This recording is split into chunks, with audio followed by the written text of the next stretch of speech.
Hey guys, it's Wes, Not Your Normal Miner. We got a garden update for you today.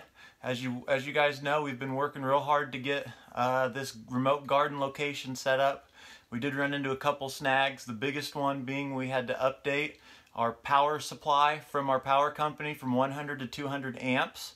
With that also requires us to update from a 100 amp meter to a 200 amp meter. With that also comes updating from a 100 amp fuse box to a 200 amp fuse box. Well, next week I've been told our power supply company is going to shut the power off.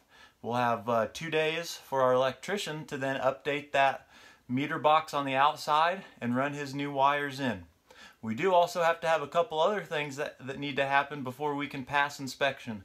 One of those is there's a sink right in front of where our electrical box is going to be, and code, that's a no-go. So we do have a couple big things happening here over the next couple of days into next week. You know, it would be nice to say that this time next week, when we do our garden update, I'll be showing you some updates from the electric. I don't know if we'll be quite hashing over here at the end of next week, but I'd like to say that the electric's almost done. We'll also give you an update midweek when the power's out. You know, I know you guys like to see the stuff that they do. Well, we'll get over here and show you everything that's going on. Behind me you can see a box fan, and this box fan is the exhaust for our hot box. In our garden room, in here, one of the things that you guys can see is those are box fans in the walls. So all of our rigs will butt up against these box fans. The box fans, my goal is to have those box fans suck all the heat back into our hot box. Well, if you shrink the space that you're going to suck all the heat out of, you don't have to use as large of fans, from what I gather. I don't know if this is true or not. But so with that, what we'll be able to use 2 inline exhaust fans. We'll mount up there, and with ducting and everything, my plan is to shoot the heat from that ducting through ductwork back down here, and we're going to do some type of evaporative cooling. I haven't exactly figured out how I'm going to set that up, but right behind me, what you guys will see, and we'll show you this step by step as we build it, we're going to put all that heat through some water somehow, and hopefully the water will cool things down a little bit. I do want to show you the rest of the basement that we've got is open. So, concern is your rigs are going to get moisture and everything on them.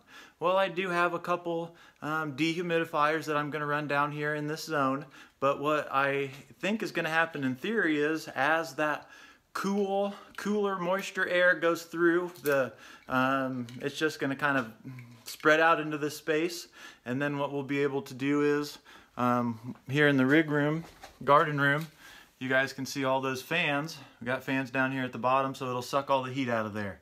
Back here behind me, you can see we've got an intake fan for this room as well. So we'll be able to do a lot of really fun things.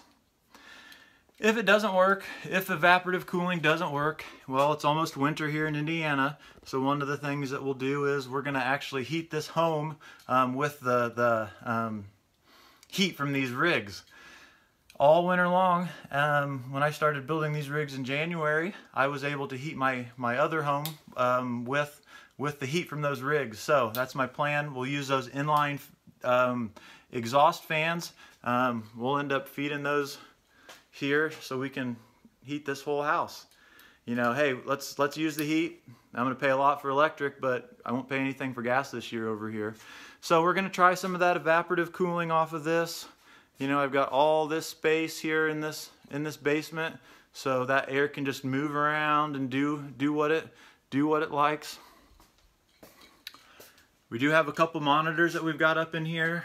We do use SMOS for most of our rigs, but you know, when we're building and tinkering over here, you got to have something to see what's going on. Got another monitor over here. Let's see, what else do we have going on? Right down here, this is going to be where our ASICs are going to go. I got my first Z9 Mini came in this week. We got this thing hashing. We did it live stream. A lot of you guys were there for that. Thank you for all your help. That was a blast. I'm looking forward to doing a lot more live streaming. But we're gonna set ASICs here. I got room. We'll cut a little box out in the wall, and we can just have them shoot all their heat there. But yeah, look at that. We're gonna keep things nice and cool once we get things in here. We're really excited about this garden room. I hope this works out how we like. If for some reason evaporative cooling doesn't work, you can see right above my shoulder here, that's access to the outside. I don't really want to punch holes in there, but that's an old wood chute, so we can open that up and exhaust heat. Downfall of that is, you know, you guys want to make sure that you don't suck too much air out of your space.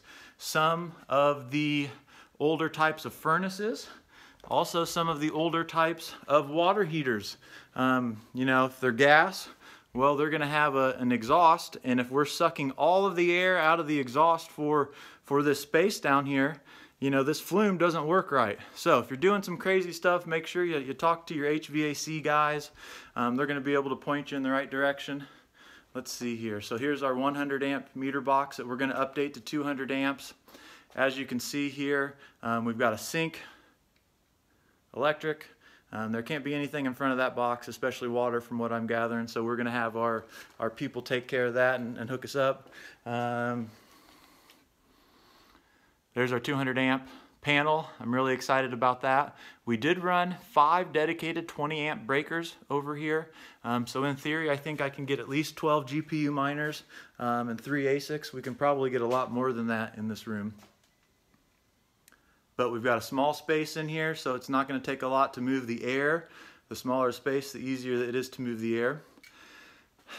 One of the things with that Z9 Mini coming in that we had been talking about was doing a race to a secure node 42 Zen cache. We are going to put that video on the back burner for just a few days. At the current rate that I calculated, it was going to take over 30 days to secure that Zen node.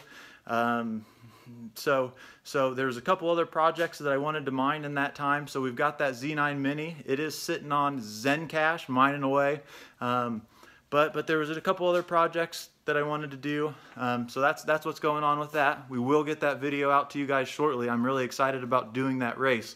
But it was nice to show you in my other video, after we got that set up, that my garden 28 GPUs hash the same as one Z9 Mini. So that's what all the fuss is about, guys. Everybody's like, what's going on with these Z9 Mini? Why does everybody want them? I, quite frankly, think it's probably the best hardware that's come out this year. I might be wrong, but you never know. 300 watts to get 10,000 souls is pretty awesome. I'm still looking to get some more stickers on our sticker wall here. The last garden update, I put a kind of shout out to the community. I wanted you guys to help me figure out how we could give away one of our Not Your Normal Miner stickers. We were really excited. We got those printed up for us. You know, we're making major moves, having a lot of fun doing this. But so anybody that commented in that last garden video, I think there was just a few of us. I'm going to do a random drawing, and we're going to send you guys out one of these Not Your Normal Miner stickers. I will go ahead and send that international too. I know that'll cost a buttload, but we'll get it shipped out. So if you comment down after this video's been placed, sorry, it's too late. I already know who's there. Let's see, what else do we have going on? Oh, man, you guys, I can't believe I forgot to say this. I do need to give a big shout out to Matt over at the Technicals. He opened up a spot for me in their Discord down there in a sub panel, Not Your Normal Miner. That's going to be a good place for you guys to start reaching out to me. In Discord, I talk about Discord a lot. I've been talking with a lot of you about it. But look for me over at the Technicals Discord sub panel, Not Your Normal Miner. I'm there every day checking things out. I'd love to answer questions or talk with you guys some more. I really appreciate the feedback. If this video was great, give us a thumbs up. If this video wasn't the greatest, give us a thumbs down. But no matter what, comment down below, subscribe, let us know that we're doing things right, or let us know what we're doing wrong. We have been working on some speculative mining as well. We've been working on trying to get some secure and master nodes going, so look out for some videos coming up on that as well. But just I want to thank the crypto community as always. You guys are great. There's so much going on in crypto. Don't let these bad days of mining get you down. The best thing to do right now is get prepared. So get your infrastructure straight, and that way when things moon, you're already ready. If when things are mooning, you're trying to build farms, build rigs, and all of those things, you're going to overpay and it's too late. So now's the time to make your moves, in my opinion. Don't overextend yourself. Have a lot of fun doing it just like we are. This is Wes, not your normal miner.